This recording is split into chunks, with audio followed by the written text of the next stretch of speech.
இங்க இந்த ஸ்கூல் பொண்ணு காதுல கம்மல போட்டு அவங்க அம்மா கிட்ட காட்டுறா. அப்பாவுக்கு தெரிஞ்சா திட்ட போறாருன்னு அவன் சொல்லிட்டு இருக்க சமயத்துல, அவங்க அப்பாவும் சாப்பிட உட்கார்றாரு. அவங்க பையன் நல்லா புக் எடுத்து படிச்சுக்கிட்டு இருக்கான். அவன பார்த்து பெருமைப்பட்டுட்டு இருக்காரு. கொஞ்ச நேரத்துல இந்த பொண்ணு வந்த உடனே, "அவன் எப்படி படிக்கிறான்? நீ என்ன காதுல கம்மல போட்டுக்கிட்டு இருக்கன்னு?" கேட்கிறாரு.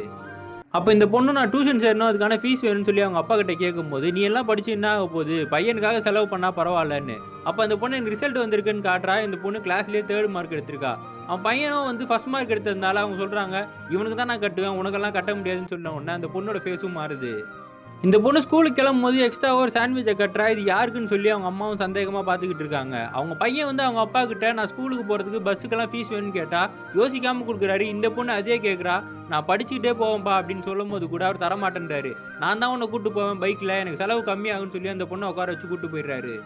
இந்த பொண்ணும் சாண்ட்விச்ச கூட படிக்கிற ஒரு பையனுக்காக தான் பார்சல் பண்ணி எடுத்துட்டு வந்திருப்பா. அந்த பையனுக்கு படிப்பு ஒழுங்காவே வந்திருக்காது. சொல்லிக் குடுக்குற சமயத்துல அவன் பசிக்குதுன்னு கேட்டதுனால தான் இந்த மாரி பண்ணியிருந்திருப்பா. இவங்க 2 பேரும் ஒண்ணா சுத்துறத இந்த பொண்ணோட அண்ணனோ பார்த்துடுறான். ஒரு நாள் அவன் சொல்லிக்கிட்டு இருக்கான். "நீ அந்த பையன் கூட தானே சேர்ந்து சுத்திக்கிட்டு இருக்க. ஒரு நாள் வீட்ல சொல்லிக் குடுக்க போறேன் பாருன்னு." அவங்க அப்பாவும் அவங்க பையன மட்டும் ஒரு பெரிய டியூஷன்ல சேர்த்து யூனிவர்சிட்டியில சேர்க்கறதுக்காக கோச்சிங் குடுக்கறதுக்காகவும் வீட்ல வர வச்சிருந்திருப்பாங்க. இந்த பொண்ணு கேட்டா உன்னெல்லாம் சேர்த்து விட முடியாதுன்னு சொல்லிடுறாங்க. இந்த பொண்ணு ஸ்காலர்ஷிப்காக தான் ட்ரை பண்ணிட்டு இருப்பா. ஒரு நாள் அந்த கூட படிக்கிற பையன் ஃபோன் பண்ணி ஒரு டவுட்ட கேட்டுக்கிட்டு இருக்கான். இந்த பொண்ணு எக்ஸ்பிளைன் பண்ணிட்டு இருக்கா. இத பார்த்து அவங்க அண்ணனும் அவங்க அம்மாவ கூப்பிட்டு, "இந்த மாரி அவ லவ் பண்ணிட்டு இருக்காம்மா. ஓடி போறதுக்காக பிளான் பண்றான்னு" சொல்லி பொய் சொல்லிக்கிட்டு இருக்கான். அந்த டைம்ல அவங்க அப்பாவும் அத கரெக்ட்டா கேட்டுர்றாரு. இந்த பொண்ணுக்கும் அந்த சமயத்துல தான் ஸ்காலர்ஷிப் அப்ரூவ் ஆயிடுச்சுன்னு சொல்லி மெயில பார்த்துக்கிட்டு இருக்கா. ரொம்ப சந்தோஷமா அப்பா கிட்ட போய் சொல்லணும்னு நினைக்கிறா. அவங்க அப்பா இந்த விஷயத்த கேட்டு இந்த பொண்ணுகிட்ட சொல்றாரு, "இதுக்கப்புறம் நீ படிக்கலாம் வேணாம். உனக்கு கல்யாணம் பண்ணி வைக்க போறேன். தெரிஞ்ச மாப்பிள்ளை இருக்காருன்னு" சொல்லிட்டு அவங்க அம்மா கூட்டு போறாரு. இந்த பொண்ணு ஃப்ரெண்டுக்கு ஃபோன் பண்ணி, "உனக்கு ஹெல்ப் பண்ண போய் தானே எனக்கு இந்த நிலைமை. இதுக்கப்புறம் எனக்கு ஃபோன் பண்ணாதன்னு" சொல்லிட்டு ஃபோன கட் பண்ணிடுறா. அந்த பையன் அவசரப்பட்டு இந்த பொண்ணுகிட்ட பேசுறதுக்காக வீட்டுக்கு வரான். அந்த சமயத்துல அவங்க அப்பாவும் பார்த்துடுறாரு. இந்த பையன அடிச்சு துரத்தி விடுறாரு.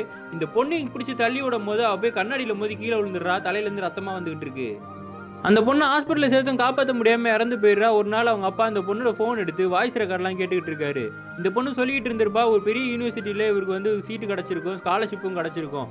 தான் பொண்ணு வாழ்க்கைய இப்படி அழிச்சிட்டோமே, அவள புரிஞ்சுக்கவே இல்லையேன்னு சொல்லிட்டு அவரும் கத்தி கதறி அழுதுகிட்டு இருக்காரு.